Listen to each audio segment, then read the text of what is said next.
today's episode of Make Something Every Day. Today we're going to be taking old jars and repurposing them and giving them new life. Cheers! I have a ton of these glass jars hanging around my home. The first step is to take off the label. Soak your jar in some warm water and dish soap. It's going to take a lot of effort, and you can use other products like rubbing alcohol and Goo Gone to take off your label. Next step, take some rubbing alcohol and clean the outer edges of your glass jar. This prepares it for the next step. So you will need a few colors of your favorite acrylic paints. This is the type of glue I have on hand. It's the glow-in-the-dark Elmer's glue, but you can use regular Elmer's glue to seal in your paint. You'll need a couple paintbrushes to paint on your jar. So I'm reusing this styrofoam palette that I've had in my room for a while, and I'm just squeezing out some paints, and this will be my paint palette. Now here comes the fun part. Grab one of your colors and brush it all over the jar. Repeat the step with every single color. I love it, it's looking so pretty already. Now just let this layer dry, and when you come back, add a second layer.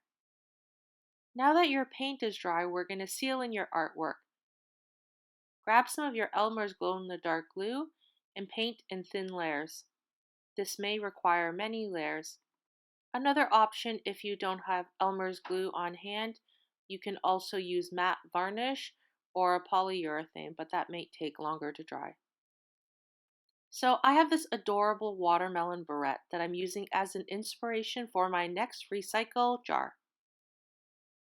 I don't want to waste any paint, so I'm using the same palette as I did before, and I'm just adding some Anita's brand acrylic paint.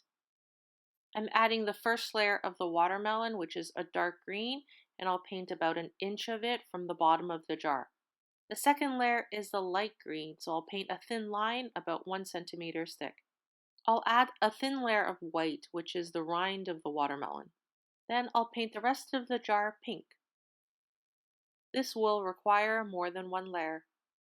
This might take an hour to dry, but if you're impatient like me, just use a hairdryer. Now grab your black Sharpie, we're going to create the watermelon seeds. Draw little raindrop shapes and fill it in. Ta-da! Here is your adorable jar where you can put your paintbrushes, your pens, your pencils, whatever you want. Well, I hope you enjoyed this episode of Make Something Every Day, where we took old jars and repurposed them to give them new life.